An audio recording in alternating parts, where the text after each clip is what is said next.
ഈ ഗോവിന്ദച്ചാമിയുടെ ജയിൽ ചാട്ടം അത് വലിയ സുരക്ഷാ വീഴ്ച തന്നെയാണ് എന്ന് നേരത്തെ ഉത്തരമേഖല ജയിൽ DIG നടത്തിയ അന്വേഷണ റിപ്പോർട്ട് തന്നെ വ്യക്തമാക്കിയിരുന്നു. ഇപ്പോൾ വളരെ ഗൗരവത്തോടു കൂടിയാണ് സർക്കാർ ആ സമയത്ത് ഇതിനെ കണ്ടത്. അതിന്റെ അടിസ്ഥാനത്തിലാണ് ഈ രണ്ടംഗ സമിതിയെ തീരുമാനിച്ചത്. Retired justice CN Ramachandran Nair, ഒപ്പം തന്നെ മുൻ DGP ജേക്കബ് പുന്നൂസ്, ഈ 2 പേരാണ് ഈ സമിതിയിലെ അംഗങ്ങൾ. ഇവർ 2 ദിവസത്തെ അന്വേഷണമാണ് നടത്തുക. ഇന്ന് കണ്ണൂർ സെൻട്രൽ ജയിലിൽ എത്തിയ ശേഷം ആദ്യം ഇത് സംബന്ധിച്ചുള്ള കാര്യങ്ങളൊക്കെ അന്വേഷിക്കും. ഏറ്റവും പ്രധാനപ്പെട്ട കാര്യം ജയിൽ ജീവനക്കാരുടെയും തടവ് പുള്ളികളുടെയും മൊഴിയെടുക്കുക എന്നതാണ്.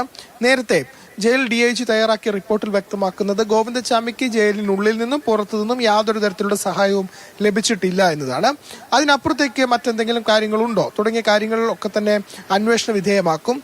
മാത്രമല്ല ഈ സെൻട്രൽ ജയിലുകളിലെ ഈ സുരക്ഷാ വീഴ്ച സംബന്ധിച്ചുള്ള കാര്യങ്ങൾ, പ്രത്യേകിച്ചും ഫെൻസിംഗ് അടക്കമുള്ള സംവിധാനങ്ങളില്ല, ആവശ്യത്തിന് ജീവനക്കാരില്ല തുടങ്ങിയ വിഷയങ്ങളൊക്കെ തന്നെയുണ്ട്. ആ കാര്യങ്ങളൊക്കെ തന്നെ പരിശോധിക്കുമെന്ന് വേണം നമുക്ക് മനസ്സിലാക്കാൻ. ഏതായാലും സംസ്ഥാന സർക്കാരിനെ ഏറെ പ്രതിരോധത്തിൽ നിർത്തിയ ഒന്നായിരുന്നു ഗോവിന്ദച്ചാമിയെ പോലൊരു ക്രിമിനൽ ആയ ഒരാൾ ജയിൽ ചാടിയത്. അതും കണ്ണൂർ സെൻട്രൽ ജയിൽ പോലെ അതീവ സുരക്ഷ ജയിലിൽ, അതും 10ാം നമ്പർ ബ്ലോക്കിൽ നിന്ന്. അപ്പോൾ അതുകൊണ്ട് അത് സംബന്ധിച്ച് എന്തൊക്കെയാണ് ഈ വീഴ്ച സംഭവിച്ചത് തുടങ്ങിയ കാര്യങ്ങളായിരിക്കും അന്വേഷിക്കുക. ഒപ്പം തന്നെ എന്തൊക്കെ പരിഹാരങ്ങൾ വേണമെന്ന നിർദ്ദേശവും ഈ റിപ്പോർട്ടിൽ ഉണ്ടാകുമെന്ന് വേണം നമുക്ക് മനസ്സിലാക്കാൻ. ഏതായാലും ജയിലിനുള്ളിൽ ഗോവിന്ദച്ചാമിക്ക് അല്ലെങ്കിൽ കൂടി മറ്റു പല തടവുകാർക്കും ജയിലിനുള്ളിൽ നിന്നും പുറത്തുനിന്നും സഹായം ലഭിക്കുന്നുണ്ട് എന്ന് വ്യക്തമാണ്. ഏതായാലും ഇത് സംബന്ധിച്ചുള്ള വിശദമായ അന്വേഷണമായിരിക്കും ഈ 2 അംഗ സമിതി നടത്തുക. അതിനുശേഷം റിപ്പോർട്ട് സർക്കാരിന് സമർപ്പിക്കും.